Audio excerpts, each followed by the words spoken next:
Una llave fría en el bolsillo. Un cuaderno amarillo con las páginas gastadas por manos que dejaron de ser libres. Un vaso de agua en la mesa, la superficie temblando con el reflejo del sol de la mañana. Esa imagen se quedó en la mano de Salma como si fuera una sentencia. Lo cotidiano, lo íntimo, lo traicionero, todo reunido en objetos que nadie más parecía notar. Salma llevaba 8 años casada con Marcos. Desde fuera, la vida que formaron parecía ordenada, la casa bien arreglada, las visitas al pueblo en domingo, las fotos en la pared con sonrisas medidas. Dentro, sin embargo, había una ausencia que dolía cada madrugada, la imposibilidad de ser madre. Lo llamaron de muchas formas. No ha sido nuestro tiempo, quizá es mejor así por ahora, pero para Salma, la palabra más honesta era esterilidad, una herida que no se cerraba y que ella llevaba como un secreto que a veces quemaba.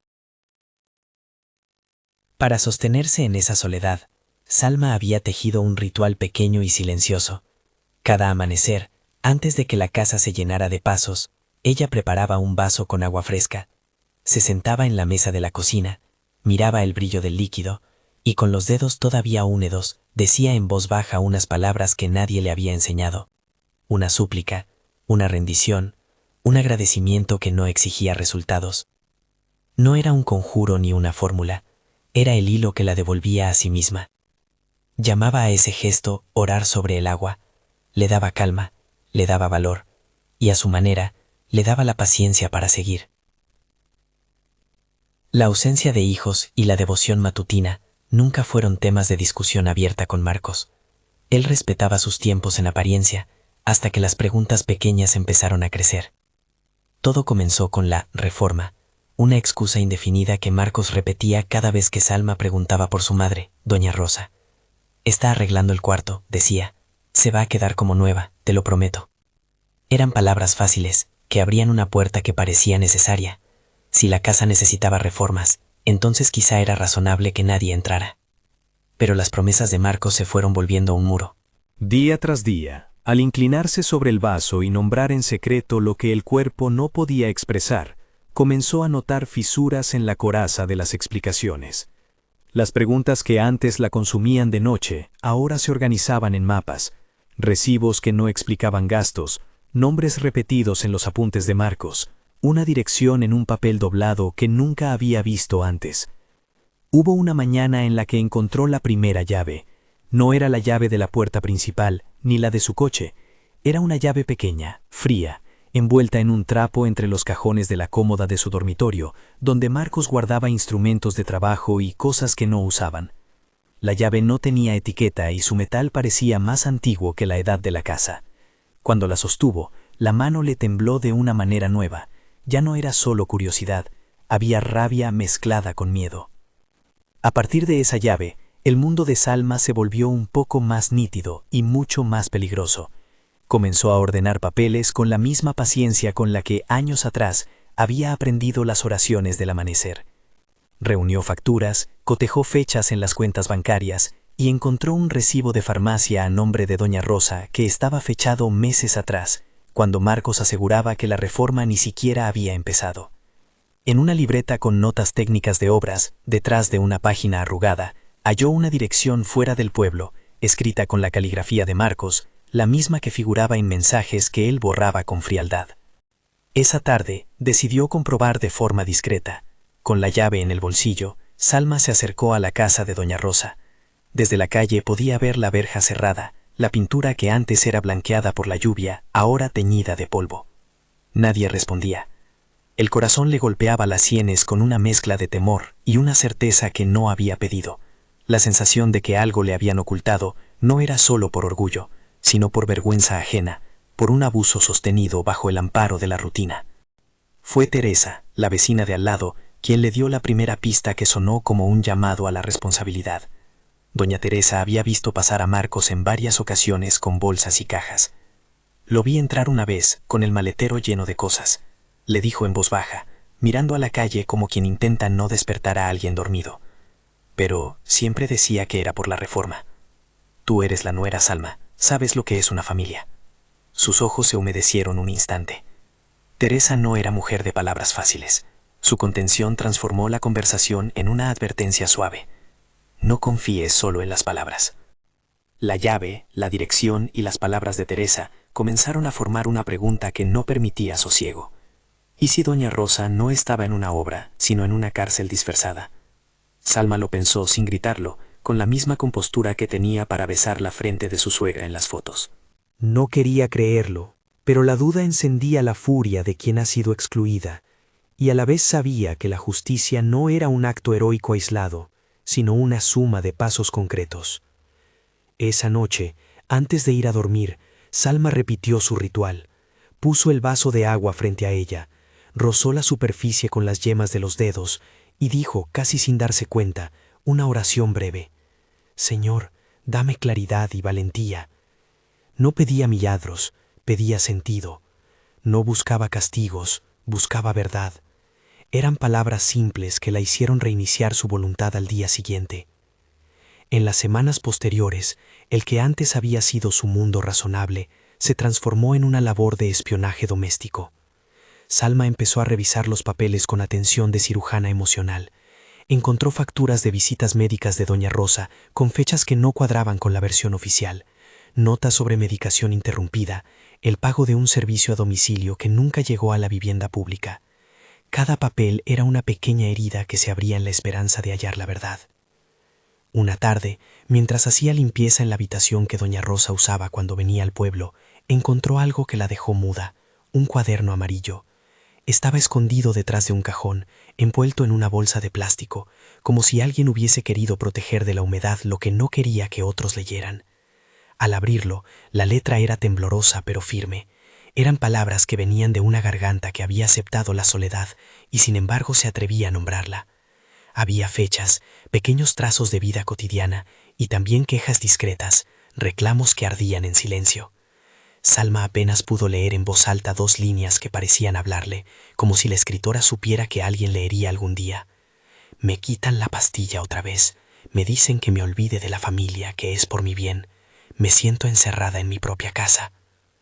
Las palabras del cuaderno no solo confirmaban las sospechas, describían el mecanismo. Era una voz que hablaba de aislamiento, de pastillas que dejaban de administrarse y de la soledad que se convierte en una prisión sin barrotes.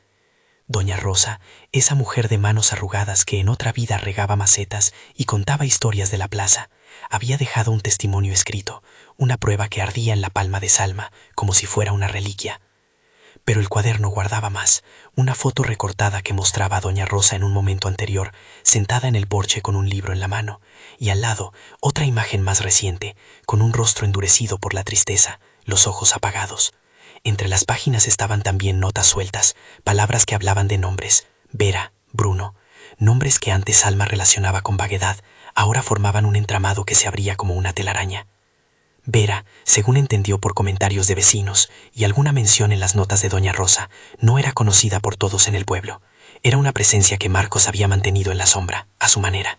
En los apuntes del cuaderno, doña Rosa hablaba de una mujer que iba y venía, de un nieto que apareció de pronto, de manos que cambiaban la cerradura y la costumbre de dejar la persiana bajada. Eran pistas en apariencia pequeñas, pero que tejían un patrón. La doble vida de Marcos, una vida con Salma, otra con Vera y el niño Bruno, se alimentaba del silencio impuesto sobre la matriarca de la familia.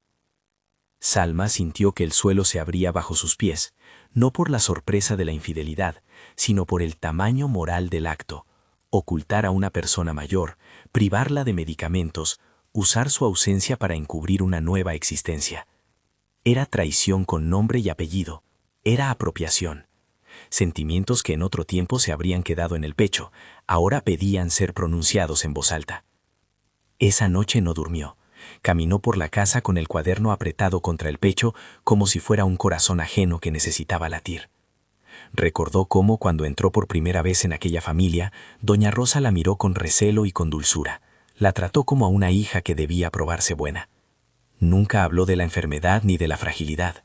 Salma asumió que la vejez llevaría su propio curso, pero nunca imaginó que la voluntad de doña Rosa podría haber sido aniquilada con la complicidad diaria de una coartada. A la mañana siguiente tomó una decisión que cambiaría el ritmo de su vida.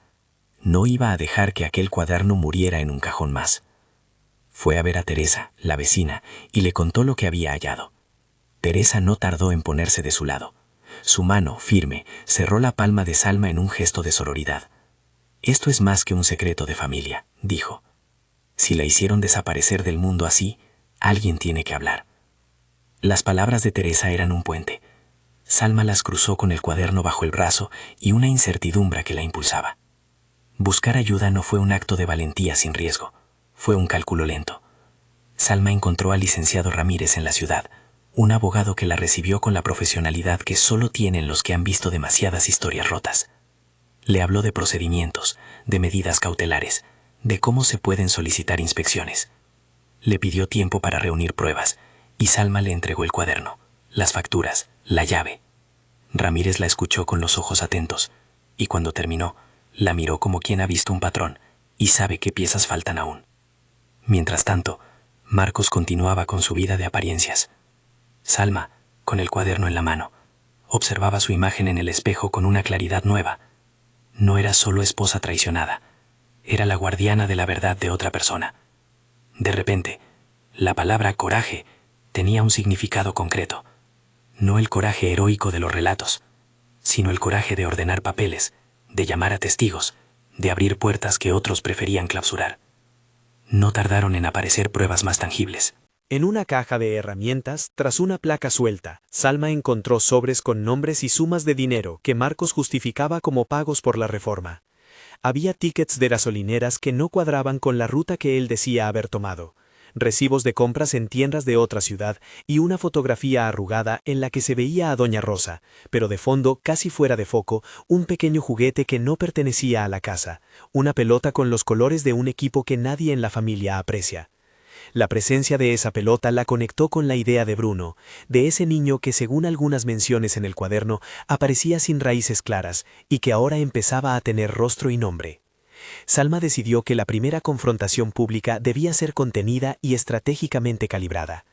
Con la ayuda de Teresa y de una vecina que trabajaba en el ayuntamiento, habló con una enfermera que había atendido a Doña Rosa en una ocasión y que recordó tener dudas sobre las visitas de Marcos. Esa enfermera, con nombres y horarios precisos, coincidió en que había algo extraño en la desaparición de la mujer. No eran historias sueltas, era una cadena. Una tarde, con las llaves que había encontrado y el cuaderno en una bolsa cerrada, Salma volvió a la casa de su suegra. El aire era pesado, cargado de polvo y de la sensación de que el tiempo había sido manipulado. Abrió la puerta con cuidado. La luz que entró por la rendija iluminó un pasillo con fotografías familiares, pero algo en el orden estaba roto. Una silla mal colocada, una sábana doblada con prisa, frascos de pastillas sin caja, una ventana entreabierta que dejaba pasar el olor a jabón y a algo más amargo, como si la casa hubiera respirado miedo. En la habitación donde Doña Rosa solía descansar, encontró un bolso con ropa que no parecía usada, fotos dobladas, la libreta con las notas que no había leído completamente. Y en la mesilla, como un eco desconcertante, un sobre sin abrir con su nombre. Dentro, una carta breve, que no estaba dirigida a Salma, sino a alguien más. Si algún día esto sale a la luz, que sepas que quise ser libre. Eran palabras que ardían con la humillación y la esperanza simultáneas, y que le dejaron a Salma una sensación de responsabilidad. Aquella carta no era solo prueba, era la voz de una persona que había sido silenciada. Cuando cerró la puerta al salir, un ruido la sobresaltó, el motor de un coche. Marcos volvía antes de lo previsto. Salma se escondió por un instante, respiró. No quería una escena violenta, quería pruebas y sentido. Aún así, la proximidad de su marido, su voz en el umbral, «Salma, ¿qué haces aquí?», la golpeó con la realidad de que su investigación ya no era solo un descubrimiento privado, sino un desafío directo a una vida compartida que ahora presentaba grietas profundas. La conversación fue breve, construida de frases contenedoras por parte de Marcos y preguntas medidas por parte de Salma. Él habló de la reforma otra vez, de la necesidad de proteger la intimidad familiar. Ella habló de ausencias, de páginas amarillas y de una llave que no tenía explicación. Marcos respondió con evasivas calculadas. No entiendes las cosas, de verdad. Sus palabras tenían la intención de anular, de recubrir el hecho con la costumbre. Salma notó la técnica, porque la había visto antes. Convertir la búsqueda de verdad en un capricho femenino. Fue en ese momento cuando la devoción de las mañanas le devolvió la voz. No dijo nada grandilocuente, simplemente repitió lo que tenía en la mano: el cuaderno, el sobre la llave. Esto no es un capricho, dijo con la voz templada. Esto es la vida de mi suegra. El silencio que vino después fue denso. Marcos, por primera vez, mostró una fisura en su guión. No era la confesión, no era la caída, pero el brillo en sus ojos había cambiado. Había por un instante la convicción de que su mentira podía desmoronarse. Salma no lo empujó.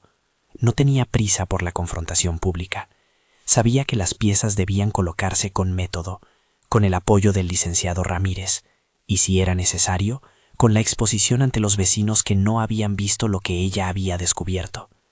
La práctica de orar sobre el agua le había dado esto, no certezas mágicas, sino decisión.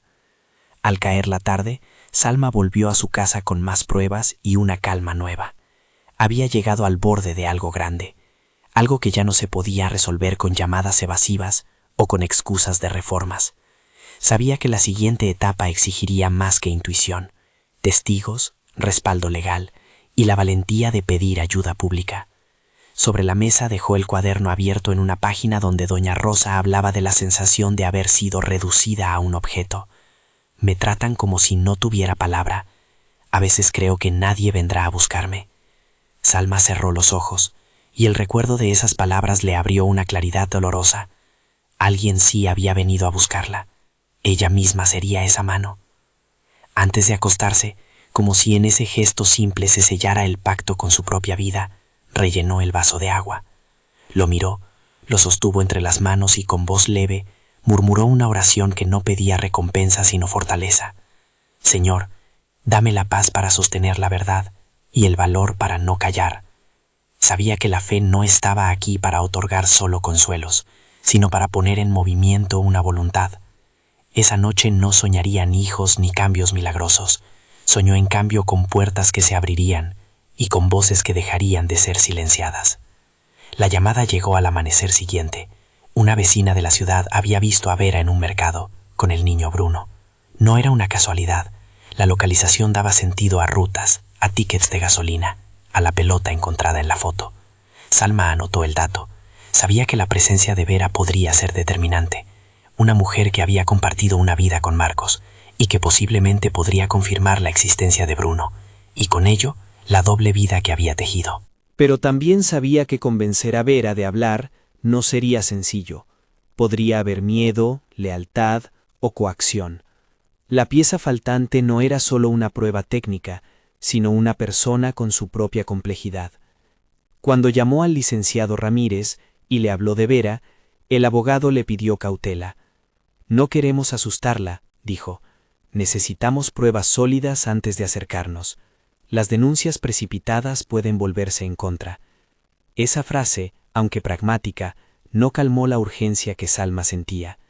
Sabía que cada día que pasaba se erosionaba la posibilidad de recuperar el tiempo perdido para doña Rosa, y también la evidencia. La justicia, como la fe, necesitaba acción. Con la ciudad despertando y el vaso de agua ya frío sobre la mesa, Salma tomó una decisión que cambiaría el ritmo de los acontecimientos. Iba a buscar a Vera, no con la intención de acusarla en alto, sino de abrir una brecha hacia la verdad. Antes de salir, miró el cuaderno una vez más. Leyó en voz baja otra frase de doña Rosa, una sola línea que parecía una súplica y una instrucción. Si alguien me escucha, que me devuelvan nombre y memoria. Salma guardó el cuaderno contra el pecho y salió de la casa con la llave en el bolsillo, el cuaderno en la bolsa y la oración por la verdad en los labios. Sabía que lo que venía no sería un desenlace inmediato, sería un camino de pequeñas batallas, de llamadas, de encuentros y de decisiones que exigirían todo lo que había aprendido en sus mañanas junto al agua. Al avanzar por la carretera hacia la ciudad, el paisaje cambió, del polvo dorado del pueblo a las fachadas gastadas y a los escaparates. En cada paso, la historia de doña Rosa parecía seguirla como una sombra que debía ser iluminada.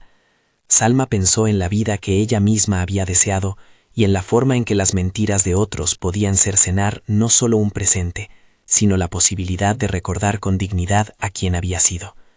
Esa imagen la sostuvo. Cerca del mercado, en un puesto de frutas, vio a una mujer que no era precisamente Vera, pero que le llamó la atención por la manera en que miraba a un niño que jugaba con una pelota. El perfil la obligó a acercarse. Al llegar, un vendedor la saludó con familiaridad y la conversación se tornó en preguntas medidas. Cuando la mujer levantó la vista, Salma tuvo frente a sí a alguien que podría ser la conexión que necesitaba. La forma de la mandíbula, la manera de sonreír, los ojos que no evitaban mirar a los niños. No era evidencia todavía, pero la posibilidad abría un nuevo tramo del camino. Antes de que pudiera decir algo, la mujer se escabulló entre la multitud, como si tuviera miedo a ser vista. Salma la siguió sin llamar la atención. Cruzaron callejones y pasillos hasta llegar a una plaza donde el niño, un pequeño inquieto con una pelota envuelta entre las piernas, correteaba. Salma la observó desde la distancia, midiendo sus palabras. No quería que la huida se convirtiera en un error mayor. Sabía que acercarse de frente podía ser contraproducente. También sabía que dejar pasar la oportunidad podía significar perder una voz clave para siempre.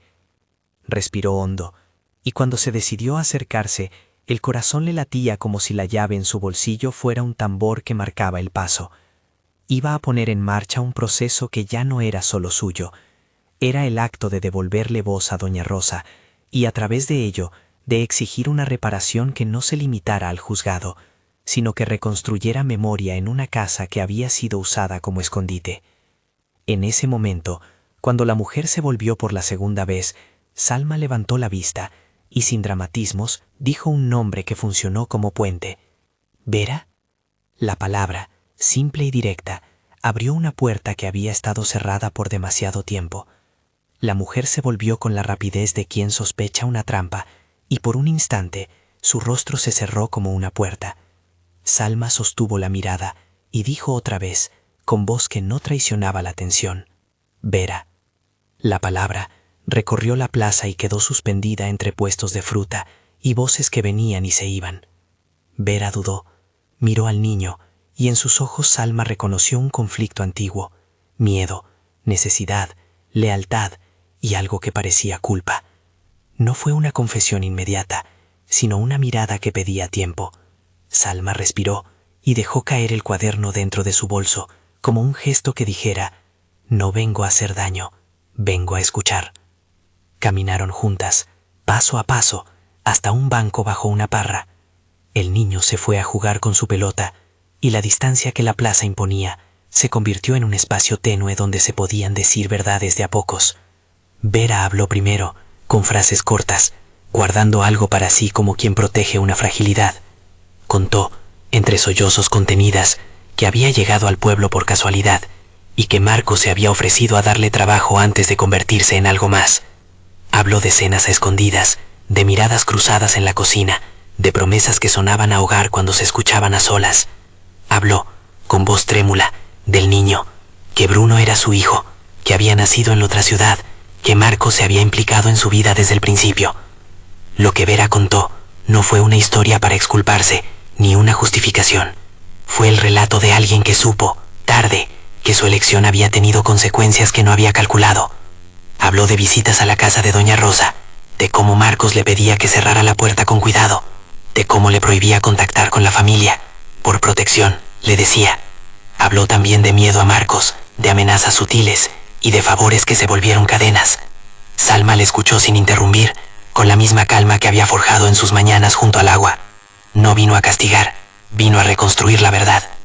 Cuando Vera terminó, Salma le mostró el cuaderno. Vera lo tomó con manos que temblaban, y al ver las palabras de doña Rosa, dejó escapar un sollozo bajo. Yo la vi triste, dijo. La vi sola algunas veces, y le daba pena. Pensé que era cosa de la familia, que ellos cuidarían. Nunca imaginé que la callaran así. Las palabras eran un reconocimiento que pesaba, como una confesión, y como un aviso. No era la única que había cerrado los ojos. Vera aceptó colaborar. Lo hizo con reservas, con miedo a las represalias, pero con la convicción de que, si alguien recuperaba la voz de doña Rosa, debía ser ella también quien la devolviera. Acordaron un plan. Vera establecería pruebas que corroboraran las fechas y los movimientos de Marcos. Salma recopilaría los documentos que ya tenía, y el licenciado Ramírez se encargaría de articular la acción legal con cautela, para no poner en peligro a nadie. Antes de marcharse, Vera hizo un gesto que nadie esperaba. Sacó de su bolsa una pequeña moneda con dibujo infantil y la puso sobre las rodillas de Salma. Para Bruno, dijo, para que sepa que hay gente que quiere que su vida no sea mentira. Salma aceptó la ofrenda con los ojos húmedos. No era más que un símbolo, pero pesaba igual que una promesa.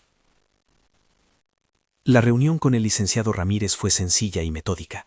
Ramírez estudió las notas, las fechas, el recibo de la farmacia que demostraba la interrupción de la medicación de doña Rosa, la fotografía con la pelota ajena y la dirección escondida en la libreta de obras. Tenemos indicios suficientes para solicitar una intervención judicial, dijo, con la calma profesional que siempre mostraba. Lo haremos con prudencia, citaremos a testigos, pediremos medidas cautelares y con suerte forzaremos una inspección que obligue a abrir la puerta que ahora está cerrada. Salma sintió que la marea de la vida le arrastraba hacia fuera del miedo. Cada paso que daba en los despachos, cada llamada, cada comprobación bancaria, le devolvía una paciencia transformada en estrategia. La práctica del agua siguió presente. Antes de cada cita con el abogado, dejaba un vaso en la mesa, y una vez más murmuraba la petición habitual por claridad y serenidad. No pedía castigos, pedía que las piezas de la verdad encajaran. La diligencia que pidió el juzgado tuvo lugar en una mañana nublada. Vecinos, entre incredulidad y expectación, se congregaron a una distancia respetuosa. Policías y una trabajadora social entraron con protocolos, con preguntas y con la fuerza que debe acompañar a una investigación cuando la sospecha se vuelve evidencia. La puerta de la casa se abrió, y en el interior encontraron una escena que habló de abandono y de orden fingido. Pastillas sin caja, papeles con medicaciones anotadas y no administradas. Un sillón con el respaldo intacto, pero ocupado por la huella de alguien que ya no estaba. No hubo espectáculo, hubo procedimientos. A partir de esa inspección inicial comenzaron las citaciones, las entrevistas con vecinos y profesionales que pudieron dar fe de cambios en la rutina de doña Rosa. La Guardia Civil levantó actas y el caso tomó la ruta legal prevista. Denuncia, acusación formal, medidas cautelares. Marcos fue citado. En su mirada había la intención de negar, de minimizar, de convertir la verdad en rumor. Pero las pruebas hablaban. Los recibos, el cuaderno, las fechas coincidían. Vera declaró, y su voz al final fue la que terminó por inclinar la balanza. La detención de Marcos no fue una escena de película. Fue el resultado de semanas de paciencia y de solidaridad. Fue sobre todo la confirmación de que la justicia tiene que ser sostenida por pruebas y por gente dispuesta a decir la verdad.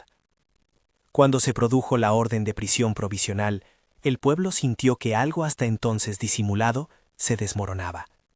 Había susurros en la plaza. Miradas que antes evitaban cruzar con la del prójimo, ahora se encontraron en una especie de alivio colectivo. El juicio fue un ejercicio de exposición que para Salma fue duro y liberador a la vez. Las sesiones tuvieron momentos difíciles, descripciones de abandono, el relato de la manipulación, el testimonio de la enfermera que habló de visitas con horarios extraños. No se permitió sensacionalismos. El tribunal escuchó con atención la reconstrucción de una red de silenciadas desapariciones. Cuando Salma leyó el fragmento del cuaderno de doña Rosa en la audiencia, su voz no tembló. Le pidió al juez que considerara no solo la pena, sino la restitución. Que la memoria de doña Rosa no se perdiera en el expediente, que su casa volviera a ser un espacio de vida. La sentencia culminó en condena por apropiación y privación de libertad, entre otros delitos que el tribunal consideró probados. Al mismo tiempo, el fallo ordenó medidas de restitución. La casa debía volver a manos de quien legalmente correspondiera, y se exigió compensación por los gastos no comunicados. Salma obtuvo, legalmente, la posibilidad de disponer de la casa de su suegra, y con ello, la responsabilidad de decidir qué hacer con aquello que había sido usado para ocultar una vida. No todos celebraron la sentencia con efusividad. Para algunos vecinos fue un momento de reflexión. Para otros, la confirmación de que había habido consecuencias. Pero para Salma y para quienes acompañaron a la memoria de doña Rosa, fue una apertura. La restitución implicaba algo más que papel. Habría la posibilidad de reparar. La idea de transformar la casa en algo vivo nació de una intuición que mezclaba justicia y memoria. No quiero que la casa sea un museo de lo malo, dijo Salma en una de las reuniones con Teresa y las mujeres de la comunidad.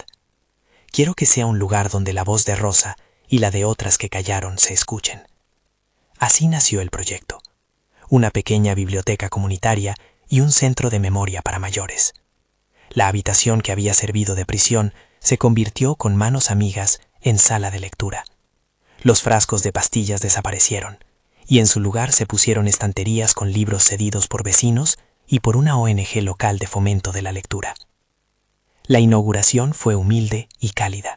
Teresa cortó una cinta hecha con retazos de telas donadas por la vecindad. Niños de la zona trajeron libros, y una anciana del barrio contó a coro pequeñas historias que la plaza recordaba. En la pared principal colgaron una placa discreta, en memoria de Doña Rosa, que la casa vuelva a ser hogar.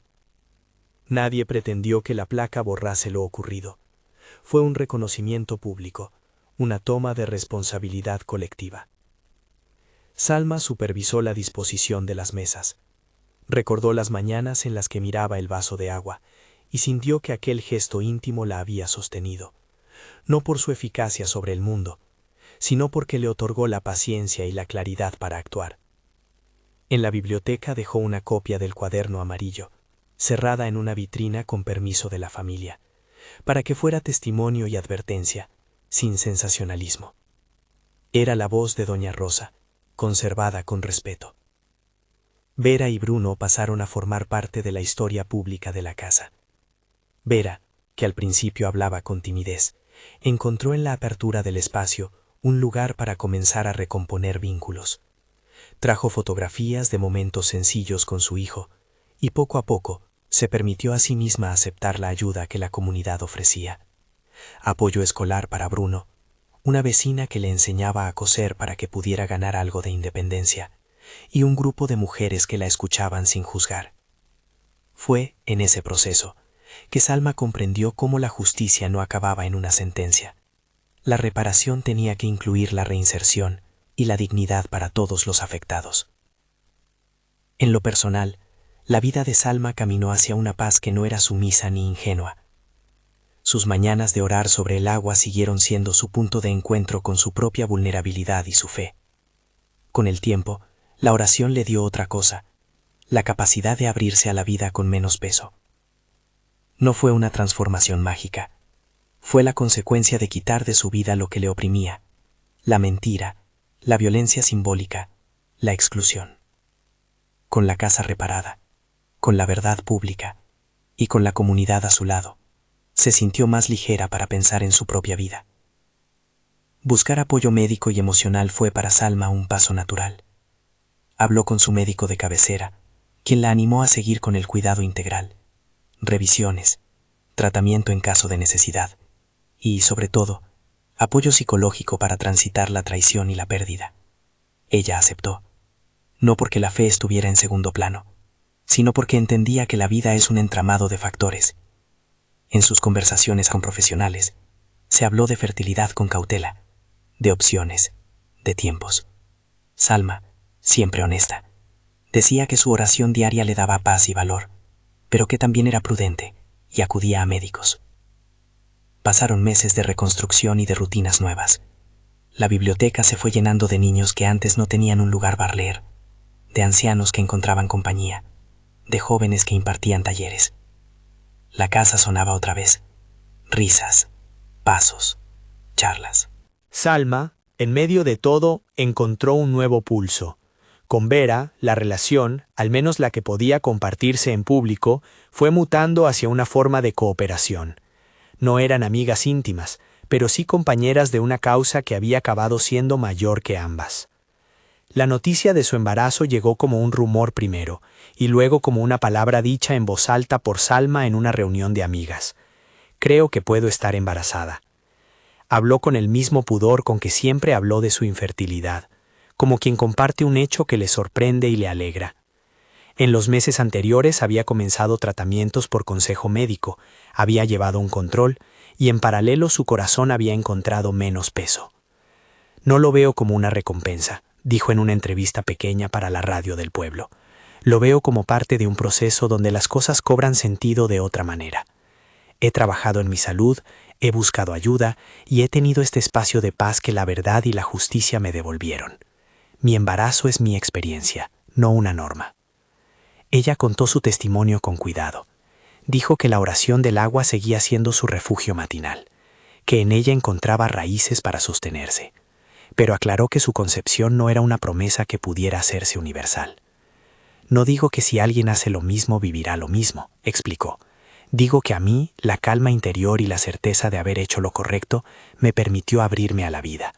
Hubo médicos, hubo tratamientos, hubo comunidad y hubo también la sensación de que mi corazón estaba menos ocupado por la tristeza. Sus palabras buscaban honrar la realidad múltiple detrás de cada proceso humano. El embarazo avanzó en medio de la rutina comunitaria. La biblioteca siguió funcionando, y la habitación que antes fue prisión ahora era una sala donde se leían cuentos para embarazadas acompañadas por voluntarias. Bruno creció con la pelota de la fotografía convertida en un juguete más. Vera, con apoyo, logró un trabajo estable ofreciendo limpieza en el centro de día para mayores. Las miradas que una vez esquivaban volvieron a encontrarse con reconocimiento.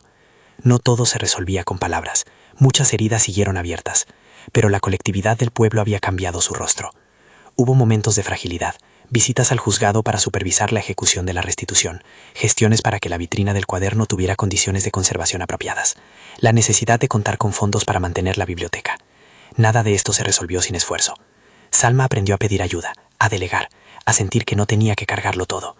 Teresa se convirtió en esa mano que no preguntaba, solo estaba. Y el licenciado Ramírez siguió atento, no ya como abogado que encerraba causas, sino como alguien que veía el daño social y se comprometía con apelar a la reparación. En una tarde de otoño, cuando el sol cubría las estanterías con un rojo suave, Salma se sentó en una silla baja y miró a un grupo de niñas que hojeaban libros con ojos grandes. Bruno, que ya mostraba interés por los dinosaurios, la miró y le enseñó una figura de cartón. Ella tomó la figura, la sostuvo sobre el vaso con agua que siempre tenía cerca en su mesa y lo miró. Ya no era el objeto de un rito secreto, era la constancia de su vida diaria, la marca de una disciplina espiritual que había sostenido su ánimo.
Contó su experiencia con cautela, la parte legal, la parte humana, la oración sobre el agua y su embarazo contado como testimonio. Nunca habló en términos absolutos. Sobre todo insistió en dos cosas: que la verdad debe buscarse con apoyo profesional y comunitario y que la reparación social exige acciones concretas, no solo palabras. En una de esas charlas, alguien le preguntó si creía en milagros. Salma respondió con la sencillez que la caracterizaba: creo en las pequeñas maravillas que nacen cuando las personas se juntan para hacer justicia. Creo en la posibilidad de que la paz nos permita abrirnos a la vida. Mi experiencia incluye oración, medicina, acompañamiento y justicia. Nada de eso es exclusivo, es una suma. La historia de Doña Rosa dejó huellas. Algunos vecinos contaban cómo, al entrar en la biblioteca, sentían que algo se había reparado. Otros aún miraban con incredulidad, pero con menos complacencia hacia lo que antes ignoraban. Vera, con Bruno a su lado, trabajaba en talleres para jóvenes. Salma, ahora madre, seguía celebrando el ritual del agua cada amanecer, no como una fórmula, sino como una reunión con lo que le hacía persona. la fe que la sostuvo, la calma que la ayudó a actuar y la disciplina que la mantuvo en el camino. Los años no borraron por completo la injusticia vivida, pero hicieron posible que una casa volviera a ser lugar de crecimiento. En el aniversario de la inauguración de la biblioteca, la comunidad organizó una lectura pública del cuaderno de Doña Rosa. No se leyeron las partes más dolorosas con ostentación, se eligieron fragmentos que hablaban de memoria y de deseos de ser recordada. Al terminar, Salma tomó la palabra y, frente a vecinos y visitantes, sostuvo un vaso de agua y dijo, en voz baja, «Por Rosa, por los que callaron, por los que escucharán». No fue una ceremonia con promesas, fue un acto de reconocimiento. La vida siguió con sus ritmos. Bruno creció entre libros y juegos. Vera consiguió un título en formación profesional. Teresa siguió siendo la ancla que sostiene pequeñas comunidades. Y el licenciado Ramírez se retiró a un pueblo vecino, con la tranquilidad de quien dejó una causa en buenas manos. Salma, cada mañana, se inclinaba sobre su vaso y decía la misma oración breve. «Señor, dame claridad y valor para servir». Sus palabras ya no eran solo súplica, eran compromiso. El testimonio que compartió al final, que tras meses de oración diaria, alegoría de su disciplina espiritual, y tras la paz que vino con la resolución del caso, quedó embarazada.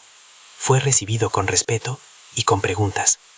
Ella respondió a todas con la misma honestidad, que su experiencia no era universal, que no garantizaba resultados a otros, que para ella fue el fruto de muchos factores. En lugar de dar fórmulas, ofrecía compañía. Quienes la buscaban encontraban una biblioteca, un grupo de apoyo, una vecina que escuchaba y una historia que decía que la verdad puede reconstruir lo que el silencio quebró. Al cerrar el relato, Salma colocó la mano sobre la estantería donde se apoyaba el vaso de agua. Miró al interior del centro comunitario, vio a un niño leyendo, a una abuela contando un cuento, a Vera y a Bruno riendo en la sala de actividades. Y por un instante todo parecía caber, no como la solución definitiva de un problema antiguo, sino como una constelación de acciones que juntas devolvían la dignidad de quien fue silenciada. Si esta historia te ha llegado al corazón, compártela con alguien que pueda encontrar en ella aliento o consuelo. Si has vivido algo similar, cuéntalo. Tu voz también puede ser parte de la reparación y del cuidado. Suscríbete para seguir escuchando testimonios de fe, justicia y restauración.